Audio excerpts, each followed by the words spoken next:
신앙생활을 하다가 보면 슬럼프가 올 때가 있습니다. 참 이상한 게 신앙생활 대충대충 하시는 분들은 슬럼프가 안 옵니다. 꼭 열심히 하는 분들만 슬럼프가 와요.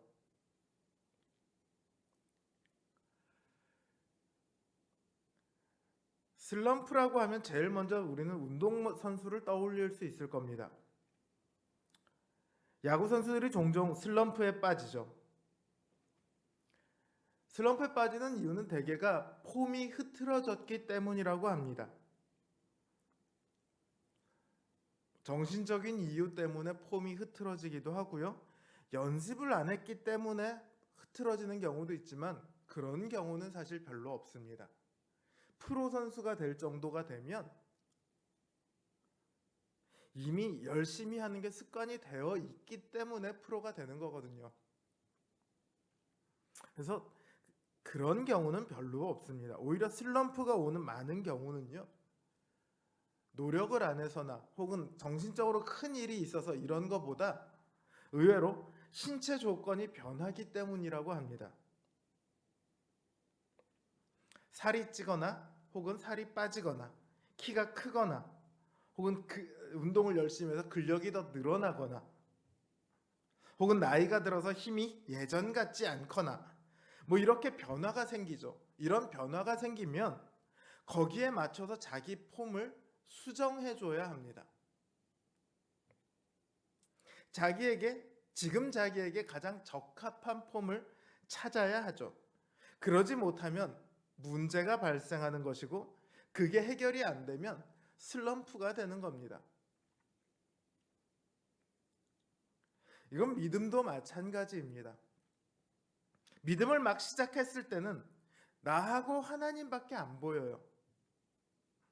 나를 구원해 주신 하나님, 나를 위해 십자가에 죽으신 예수님, 그 하나로 모든 것이 다 만족스럽습니다.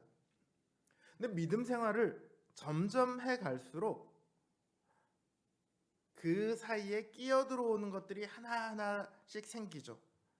우리 가족의 문제가 끼어들고 교회가 끼어들고 사람들이 끼어들고 직업이 끼어들고 돈 문제, 병 문제 여러 가지 일들이 끼어듭니다. 그러면 생각해야 할 영역이 훨씬 더 넓어지죠. 내 생각해야 할 영역이 넓어진다고 하는 것은 내 사고 체계 자체가 바뀐다는 의미예요. 그러면 사고 체계만 바뀌어야 하는 것이 아니라 우리의 믿음도 바뀌어야 하거든요. 우리 믿음도 그만큼 영역이 넓어짐에 따라 믿음도 변화되고 자라야 합니다. 그런데 사실 우리의 믿음이 의외로 잘 자라지 않습니다.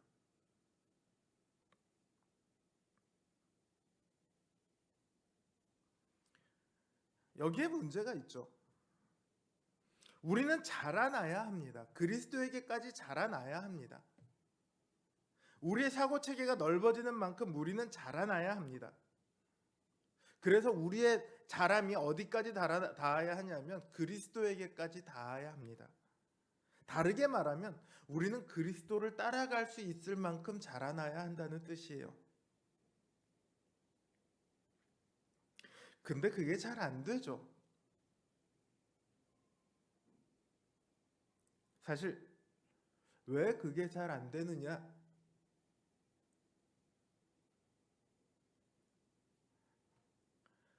사고 체계가 넓어지고 영역이 넓어지고 그 과정에서 우리의 믿음이 흔들리는 거예요.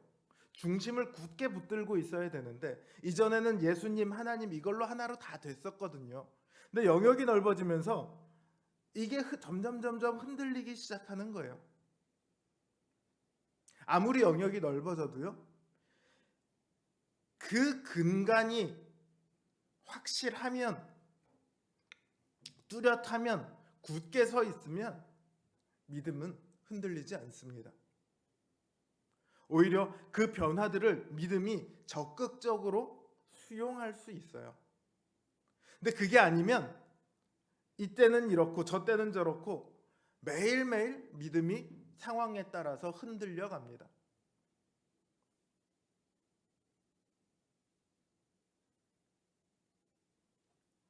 우리가 이렇게 흔들리지 않기 위해서는요, 우리는 일단 잘 알아야 합니다. 뭘 잘 알아야 하죠? 이 말씀을 잘 알아야 하죠. 쉽게 얘기하면 복음을 잘 알아야 합니다.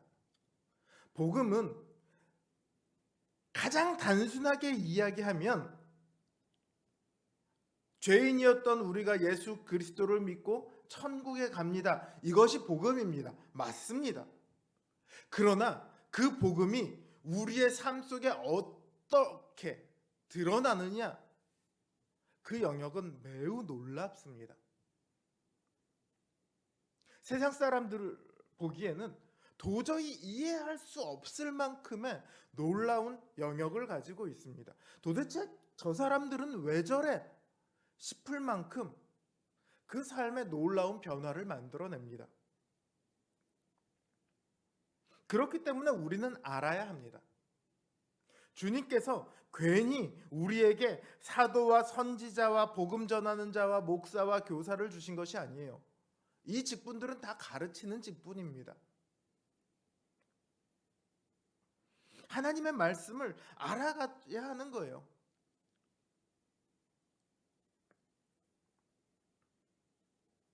실제로 교회를 오래 다니다 보면 성경 지식이 많이 늘어납니다. 그런데 지식은 늘어나는데 삶은 여전히 변하지 않더라.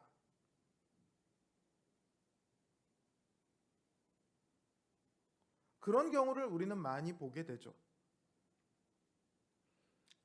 알긴 아는데 내 삶은 거기에 맞춰서 변화하지 않더라는 거예요.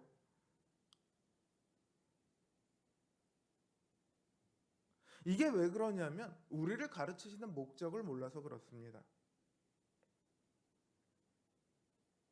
목적을 모르니까 움직이지 않아요.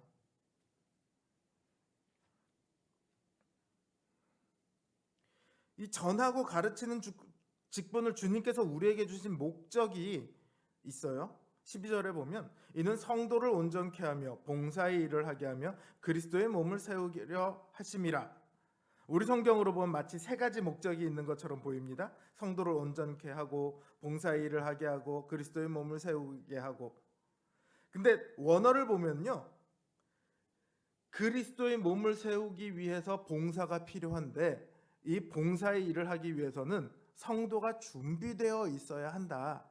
그래서 왜 가르치느냐? 성도를 준비시키기 위해서 가르친다는 거예요. 이 성도가 섬겨서, 그래서 그리스도의 몸을 세우도록 하는데 소용되게끔 이 성도들을 준비시키는 것이 가르치는 목적이에요. 자, 그렇다면 이 지식은 그저 지식으로 끝나는 지식이 결코 아니죠. 우리가 아는 목적은요, 움직이고 실천하기 위해서입니다. 섬기기 위해서예요. 섬기기 위해서 우리가 배워가는 것인데 아는 걸로만 끝이 나는 거예요. 제가 아는 목사님 한 분이 어떤 교회에 부임을 했습니다. 후임 목사님으로 부임을 하셨어요. 이 목사님 부임하시자마자 제일 먼저 뭘 했냐면 제자 훈련을 손을 보셨어요. 그 교회가 제자 훈련이 굉장히 잘 돼 있던 교회예요. 근데 성도들이 답답함을 느껴요. 어떤 답답함을 느끼냐면 제자 훈련 1단계, 2단계, 3단계, 4단계, 고급 1단계, 2단계, 3단계, 4단계에서 끝까지 갔는데 거기서 끝이 나는 거예요. 그러니까 답답한 거예요. 뭔가가 답답해요. 뭔지는 모르겠고. 이 목사님이 가자마자 제일 먼저 한 게 뭐냐면 그 제자 훈련 된 사람들을 데리고 시골 교회들을 봉사하러 다니시는 거예요. 가세요. 저쪽으로 가세요. 다 퍼뜨려요. 그러니까 성도님들이 너무 좋아하는 거예요. 여태까지 성경을 배우기는 했는데 뭔가가 답답했는데 이제 직접 가서 그거를 섬김으로 실천을 하기 시작하니까 마치 막혀 있던 배수구가 꽝 뚫리는 것처럼 신앙의 물꼬가 그렇게 펑 뚫려 나가는 거죠.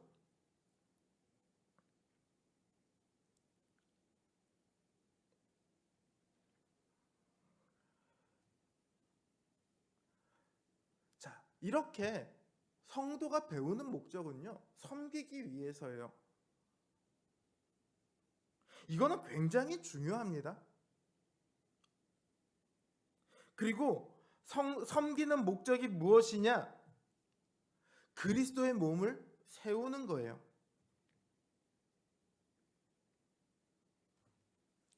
제가 아는 교회에 한 집사님이 계세요. 이 집사님은 굉장히 열심히 교회를 섬기세요. 예배마다 빠지지 않고요. 교회 행사가 있으면 늘 나와서 일하시고 늘 교회를 위해서 기도하기를 쉬지 않으십니다. 그런데 문제가 있어요. 무슨 문제가 있냐면 나는 열심히 하는데 왜 당신들은 열심히 안 해? 이게 다른 성도들한테 불만이에요. 그거를 가끔가다 이렇게 쿡쿡 찌르시죠. 다른 성도들도 처음엔 저분은 열심히 하니까 하고 넘어가다가 계속 그렇게 갈등이 생기니까 결국은 어떻게 되냐면 다투고 교회를 나가요.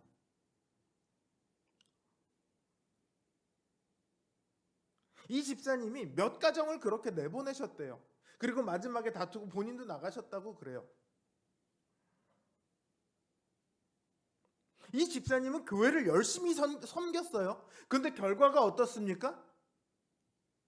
성도들을 다 내보냈어요. 자기도 나갔어요.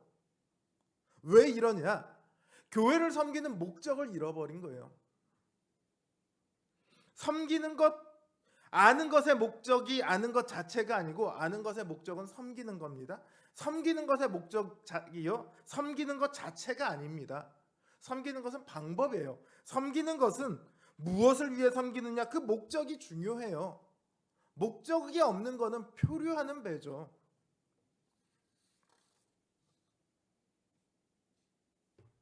성도의 목적은요, 그리스도의 몸을 세우는 게 성도의 목적이에요. 모든 성도의 목적입니다. 그건 장로의 목적이나 목사의 목적이나 집사의 목적이 결코 아니라 모든 성도에게는 이 목적을 다 가지고 있어요. 하나님께서 우리를 부르실 때 우리가 목적 없이 표류하도록 내버려 두지 않으셨어요. 모두가 하나의 목적을 가지도록 하셨어요. 우리가 가야 할 명확한 방향을 제시해 주셨죠. 13절이 그거예요.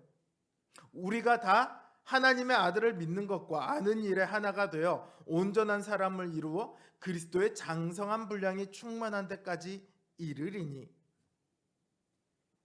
하나님의 아들을 믿는 것과 아는 일에 하나가 되는 것, 그리고 온전한 사람을 이루는 것, 그래서 그리스도의 장성한 분량이 충만한 데 이르는 것, 이게 구체적인 그리스도의 몸을 세우는 구체적인 내용이에요.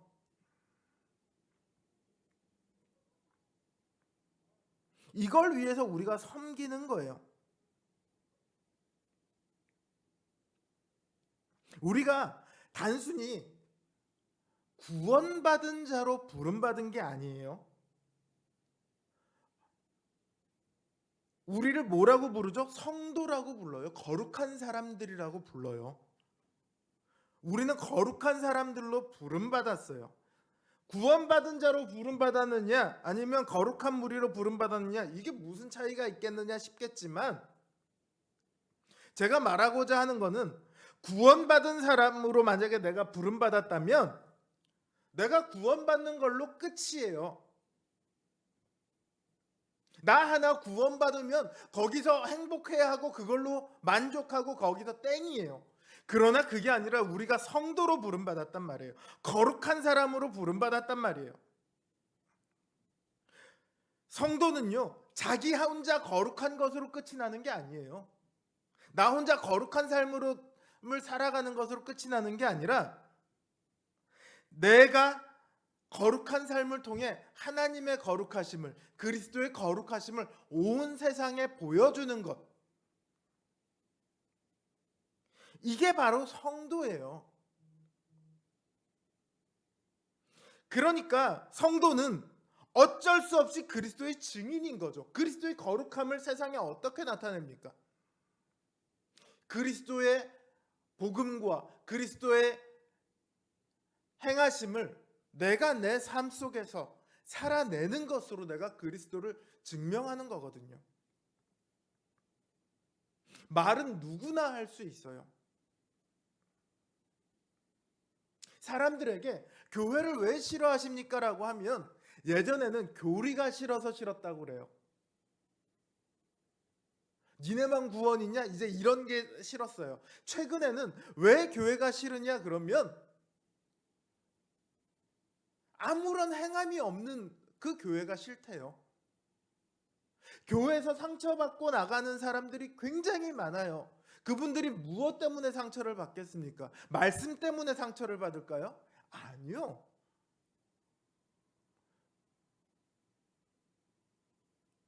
바로 옆에 앉아 있는 사람,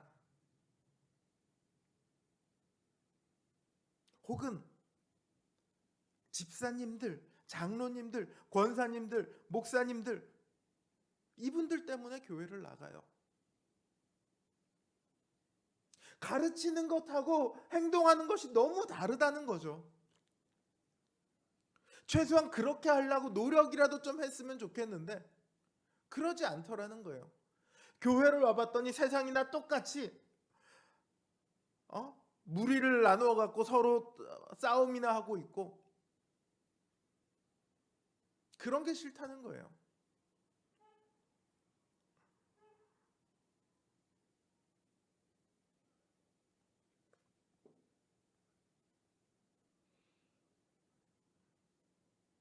우리는 그리스도를 삶으로 보여줘야 하는 사람들입니다.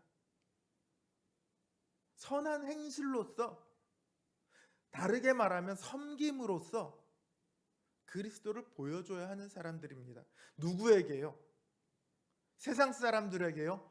먼저는 우리 교회 안에 있는 사람들에게요. 세상 사람들에게도 당연히 보여줘야 되지만 먼저 우리 교회 안에 있는 사람들에게요. 그래야 그리스도의 몸이 바로 설 수 있는 거예요. 그리스도의 몸이 바로 선다는 게 뭔지 아세요? 우리가 하나라는 거예요. 당신도 그리스도의 몸이고 나도 그리스도의 몸이고 당신이나 나나 서로 하나 아니냐. 우리 서로 사랑하자. 이게 교회의 몸이 바로 서는 거예요.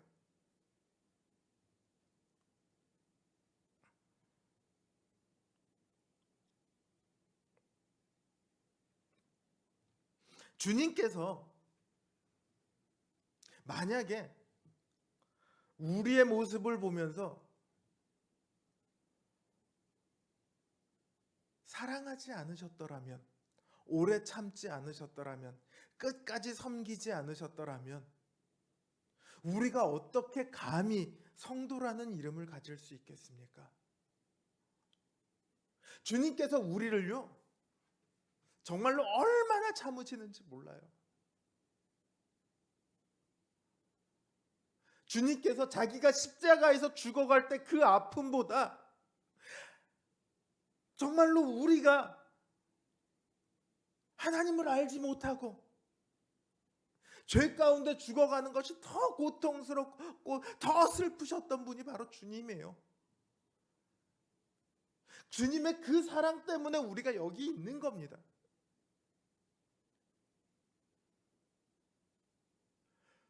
교회는요, 주님의 이 사랑을 입은 사람들이고 이 섬김을 얻은 사람들이 성도예요. 그 사람들의 모임이에요. 그게 교회예요. 근데 그 안에 사랑이 없어요.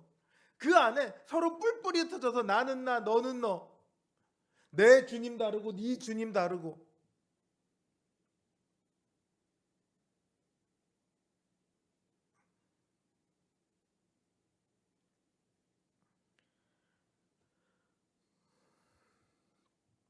오직 사랑 안에서 참된 것을 하여 범사에 그에게까지 자랄지라. 그는 머리니 곧 그리스도라. 우리는요, 서로를 섬기는 것을 통해, 서로를 사랑하는 것을 통해 주님께로 자라갑니다. 주님을 닮아가는 거죠. 주님께서 행하셨던 일을 우리도 따라 행하는 거예요. 하다 보면 말도 못할 일이 많이 있습니다. 아, 내가 이만큼이나 했는데 저 사람은 왜 저러는지 모르겠어. 당연히 그런 일 많아요. 근데 그 100배, 1000배, 만배쯤 되는 한탄을 주님께서 우리한테 하실 수 있다는 걸 우리는 알아야 돼요. 내가 그 사람에게 얼마를 했는지는 몰라도 주님은 나를 위해서 그 하나님의 보좌를 버리고 내려오셔서 이 땅에서 온갖 고통과 수모를 다 겪으시고 죽으셨단 말이에요. 그런 내가 저 사람은 내가 이만큼이나 섬겼는데 왜 아직도 저런지 몰라 이러고 있다면 주님께서 둘 중에 누구를 보면서 한탄을 하시겠습니까?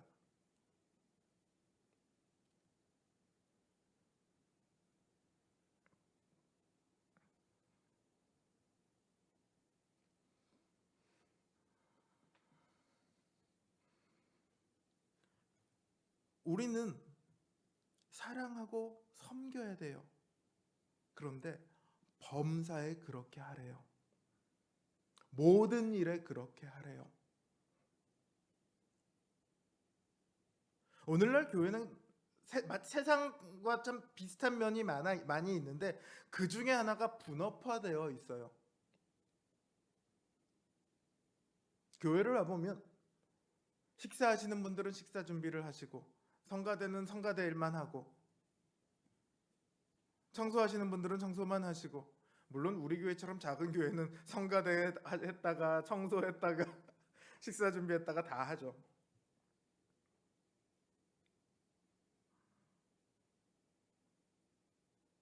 굉장히 우리가 할 수 있는 많은 일들이 있어요. 근데 이런 섬김이 없이 굳어져 있으면 삶의 모든 영역 속에서 내 사고 체계도 내 믿음도 다 굳어져 버립니다.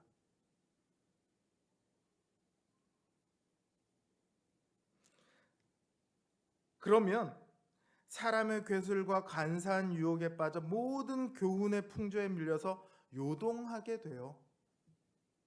제 얘기가 아니에요. 사도 바울이 그렇게 얘기하고 있어요.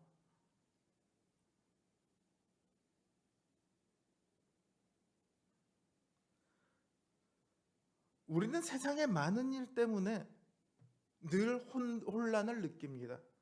때로는 고민을 하고 때로는 유혹에 넘어가기도 하고 그랬다가 다시 돌아오기도 하고 늘 세상을 두고 혼란을 느끼죠. 세상의 영역이 나에게 다가올 때마다 나는 과연 어떻게 해야 될까를 고민을 하게 돼요. 쉽게 얘기해 볼까요? 2010년대 들어서 2015년 이후에 비트코인부터 시작해서 암호화폐, 가상화폐가 투자의 대상으로 굉장히 각광을 받았습니다. 어떤 분이 와서 물어봐요. 가상화폐를 하는 것이 성경적입니까? 아닙니까? 어떻게 보이세요?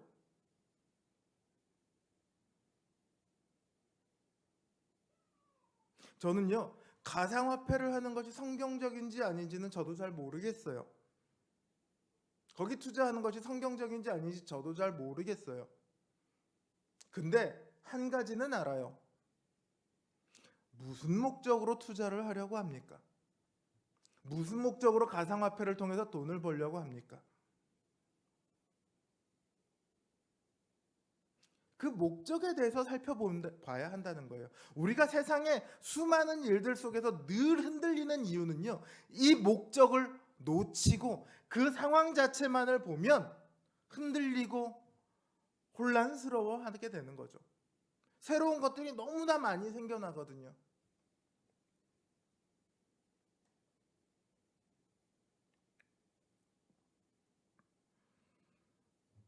오직 우리의 목적은요, 그리스도의 몸인 이 교회를 세우는 것이 우리의 목적입니다. 그걸 기억해야 해요. 세상은 우리의 존재의 이유나 존재의 근거나 혹은 존재의 목적이 될 수가 없습니다. 이거를 명확하게 하면 세상 속에서 우리가 흔들릴 이유가 없습니다. 이게 명확하면 슬럼프에 빠질 이유가 없습니다. 오직 이 목적을 아는 사람들만이 세상의 수많은 흔들림 속에서도 흔들리지 않고 묵묵히 예수 그리스도를 향해 자라갈 수 있습니다. 그 목적을 따라서 계속해서 걸어갈 수 있습니다. 바라기는 올 한 해 우리 모든 성도님들이 이 목적을 따라 그리스도를 향해 자라가는 굳건한 믿음과 섬김의 일꾼들 되시길 바랍니다. 주님의 놀라운 은혜가 저와 여러분들 위해 항상 함께 있기를 주님의 이름으로 기원합니다.